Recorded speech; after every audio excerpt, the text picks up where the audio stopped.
வணக்கம். இந்த தொகுப்பில் நாம் நம் உடலில் ஏற்படும் பொதுவான பிரச்சனைகளுக்கு எப்படி நாம் வீட்டில் இருந்தே வைத்தியம் செய்வது என்பதை பற்றி இந்த தொகுப்பில் பார்ப்போம். எலும்புகள் வலுப்பெற கோபுரம் தாங்கி செடி வேரை நிழலில் உலர்த்தி பொடி செய்து கற்கண்டு பொடி நெய் சேர்த்து காலை மாலை நாம் சாப்பிட்டு வந்தால் எலும்புகள் வலுவு பெறும். நாக்கில் புண்ணார அகத்திக்கீரையை அலசி சுத்தம் செய்து குளிர்ந்த நீரில் போட்டு அதை நாம் அவித்து அந்த ரசத்தை நாம் 3 வேளை சாப்பிட்டால் நாக்கில் உண்டான புண் ஆறிவிடும். குடல் புண் ஆற வில்வ பழத்தை பொடி செய்து 1/4 கிராம் சாப்பிட்டால் விரைவில் நமக்கு பலன் கிடைக்கும். உடல் எடை குறைய மற்றும் வலிமை பெற அருகம்புல் சாறுடன் நாம் தேன் கலந்து சாப்பிட்டு வர ஊளை சதைகள் குறையும். அது மட்டுமல்லாமல் உடலும் வலிமை பெறும். அஜீரண கோளாறு சரியாக 1 டம்ளர் தண்ணீரில் கறிவேப்பிலை, இஞ்சி, ஜீரகம் இம்மூன்றையும் போட்டு கொதிக்க வைத்து வடிகட்டி குடிக்க சரியாகிவிடும். மூட்டு வலி குணமாக அத்தி பழத்தை எடுத்து அதை நாம் 10 போட்டால் விரைவில் குணமடையும்.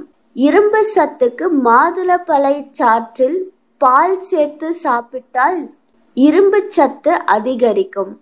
சிறுநீர் கோளாறுக்கு முள்ளங்கியை சாறு எடுத்து தினமும் காலை மாலை 30 மில்லி அளவு சாப்பிட்டு வந்தால் சிறுநீரக கோளாறுகள் விலகும். படர்தாமரை விலக மற்றும் முகப்பருக்கு சந்தனக்கட்டையை எலுமிச்சை பழச்சாற்றில் உரைத்து தடவினால் விரைவில் குணமாகும். கொத்தமல்லி கீரையை மூளை மூக்கு சம்பந்தமான சகல வியாதிகளும் குணமாகும். அது மட்டும் இல்லாமல் இந்த கொத்தமல்லி கீரை நன்கு பசியையும் தூண்டும். அரைக்கீரை நரம்பு தளர்ச்சியை போக்கும், தாய்ப்பால் பெருகும். வல்லாரை நினைவாற்றலை அதிகரிக்கும், யானைக்கால் நோயும் குணமடையும். அகத்திக்கீரை மலச்சிக்கலை போக்கும். முளைக்கீரை பல் சம்பந்தமான வியாதிகளை குணமாக்கும். பொன்னாங்கண்ணி இரத்தம் விருத்தியாகும். தர்ப்பை புல் இரத்தம் சுத்தமாகும். கஷாயம் வைத்து இதை நாம் பருகலாம். தூதுவளை மூச்சு வாங்குவது குணமாகும். ஆஸ்மா உடையவர்களுக்கு தூதுவளை ரசம் வைத்து கொடுக்கலாம்.